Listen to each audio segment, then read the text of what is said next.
ရေရှည်မှာတစ်စိမ့်နှစ်ယောက်တူတူနေကြတယ်ဆိုတာအခက်အခဲတွေအများကြီးတွေ့ရမှာပဲကြုံရမှာပဲတယောက်နဲ့တယောက်ချစ်ကြတယ်ကြိုက်ကြတယ်ဆိုတာတကယ်တမ်းကဥထုသင်တဘာဝလူတွေဆိုတာအတ္တသမားတွေကြီးပဲလို့ဘုံဘကတော့အဲ့လိုမြင်တယ်ဘာလို့သူ့ကိုချစ်တာတော့ဆိုရင်အဓိကတော့ကိုယ့်ကိုချစ်လို့ချစ်တာများပါတယ်ဟုတ်လားကိုယ့်ပေါ်မှာကောင်းတယ်လို့ထင်နေသေးသမျှကျွတ်တို့ချစ်နေကြအောင်မှာဟုတ်တယ်မဟုတ်လား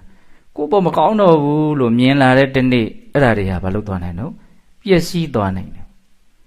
ဘယ်ရာမှတည်မြဲနေတာမရှိဘူးချစ်ချင်းတရားကလည်းမတည်မြဲတဲ့အရာတွေတဲကတစ်ခုပဲအဲ့ဒါကိုလည်းဘုံဘုံတို့ဘာလို့ထားမှာတော့နားလည်ထားရမယ်ကျွတ်တို့ရဲ့ချစ်ချင်းတရားတွေမှာပညာပါမှဒီဥစ္စာကအဆင့်အတန်းမြင့်မားနိုင်တယ်လို့ဘုံဘုံကမြင်တယ်အဲ့တော့ပညာဆိုတာဘယ်ရာရဲ့အပေါ်မဆိုအမှန်တိုင်းသိတဲ့သဘောနားလည်တဲ့သဘောကိုပညာလို့ပြောတာအဲ့ဒီပညာနဲပါတဲ့အခါမှာကြာလာတာနဲ့အမျှအဆင်မပြေတာတွေဖြစ်လာတာပဲမင်းကိုမတွေ့ရမနေနိုင်ပါဘူးမင်းနဲ့မှအတူမနေရရင်တော့သေရပါလိမ့်မယ်ဆိုတဲ့အနေအထားနဲ့မင်းနဲ့သာဒီတိုင်းဆက်နေရင်တော့သေရပါလိမ့်မယ်ဆိုတဲ့အနေအထားကိုဘာဖြစ်သွားလဲပြောင်းသွားရောပြောင်းနိုင်မို့လားပြောင်းတော့နော်ဘုရားဟာတာလေးတွေပါလေးတွေပြောတာတချို့လူတွေရဲ့ဟာတာအလွန်ပညာပါတယ်ကြိုက်တယ်ဘုရားအဲ့ဒီဟာမျိုးလေးတွေဟုတ်လားကလေးကသူ့အဖေကိုမေးတယ်တဲ့အဖေခင်ဗျာလူပြိုဘွားတော့အရက်အတင်းကြိုက်တယ်လို့ကြားပါတယ်ဘယ်တော့မှအရက်ပြတ်သွားတာငါမူးမူးနဲ့မင်းအမေကိုလက်ထပ်ခွင့်တောင်းတဲ့နေ့ကစပြီးတော့အဲ့ဒါငါစိတ်နာပြီးတော့အရက်ပြတ်သွားတယ်လို့ပြောတယ်တဲ့ဒါဘာတွေပြောနေရတော့ဒါတကယ်လူလောကမှာတကယ်ဖြစ်နေတဲ့အမှန်တရားတွေအတူတူသာဆက်ပြီးတော့နေတာနေကြတာစိတ်ထဲကနေခြင်းလှကြည့်ရလို့မရှိဘဲနဲ့စိတ်ကုံရဲနဲ့နေနေတဲ့လူတွေကပိုများမယ်လို့ကျုပ်ကတော့အဲ့လိုထင်တာပါ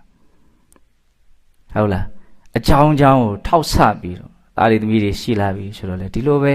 အောင့်အေးပြီးတော့ဘာနှွေးထွေးမှုမှမရှိဘဲနဲ့နေကြတာတွေမရှိဘူးလား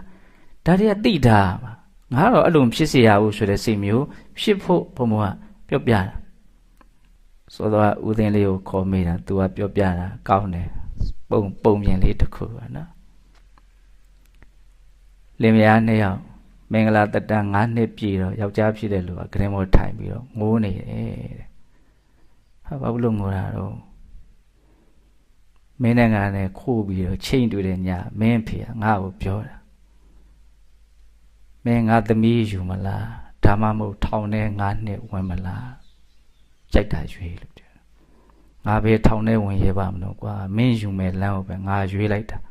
အခုမှမှားမှန်းသိတယ်တဲ့ဒီနေ့နောက်မို့ရှင်ကထောင်ကလွတ်ပြီဟုတ်လားငါပြောတော့ဒါအခုတစ်သက်လုံးသွားတော့မှသူ့ထောင်ဟုတ်လားလူတွေကိုယ်တိုင်ပြောတာပါလေဘာလို့တပြောအိမ်ထောင်ပြုတ်တယ်